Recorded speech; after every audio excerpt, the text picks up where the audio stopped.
माझं नाव इच्छा प्रकाश रामटेके. मी 3ऱ्या वर्गामध्ये शिकते. आज माझ्या गोष्टीचे नाव आहे ससोबाची युक्ती. एक मोठा जंगल होता.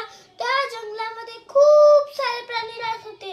आणि बरं का, तिथे सिंह सुद्धा राहत होता. आता तो म्हातारा झाला होता. त्याला शिकार करता येत नव्हती. तर त्यांनी एक प्राण्यांची सभा बोलवली आणि म्हटलं, मी आता म्हातारा झालो आहोत, मला शिकार करता येत नाही, म्हणून मी सगळ्यांचे एक एक नंबर लावून त्या प्रकारे तुम्ही माझ्याकडे या, नाहीतर मी तुम्हाला खाऊन टाकेन.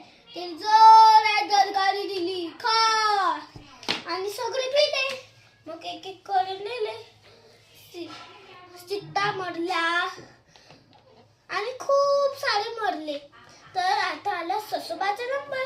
ससोबा तर खूप हुशार होता. त्याला एक युक्ती सुचली आणि त्याला जाता जाता माहिती कोण दिसलं? वाघोबा. त्याने वाघोबाला म्हटलं, वाघोबा तू मारतो दरकारी, पण सिंहाला बघून तुला येते लढायची पाळी.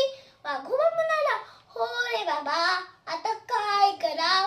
तर मी ससोबाने म्हटले, हे बघ, मी आहे ससा, दिसतो जरी एवढासा, पण सिंहाला रडवीन धसा धसा. तर वाघोबाने म्हटलं, तुझी काहीतरी युक्ती दिसत आहे, मी तुझी काही मदत करू? ससोबाने म्हटलं, नाही, तू फक्त दुपारी जंगलाच्या तळाजवळ ये आणि बघच काय होते. तर त्यांनी सगळ्या प्राणींना सांगितलं.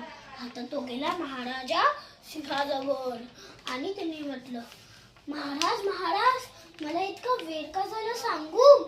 मला ना एक नवीन राजा भेटला. त्यांनी म्हटलं, मीच तुम्हाला खाणार.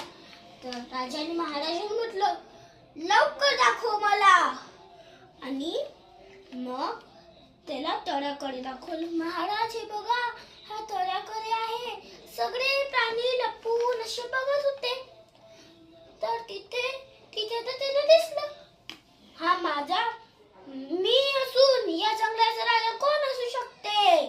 आणि ससोबाने म्हटलं, महाराज, हे बघा, हे तुम्हाला बघून लपलेले. त्याने जोरात दरकारी दिली, खार. तिथून आवाज आला, खा.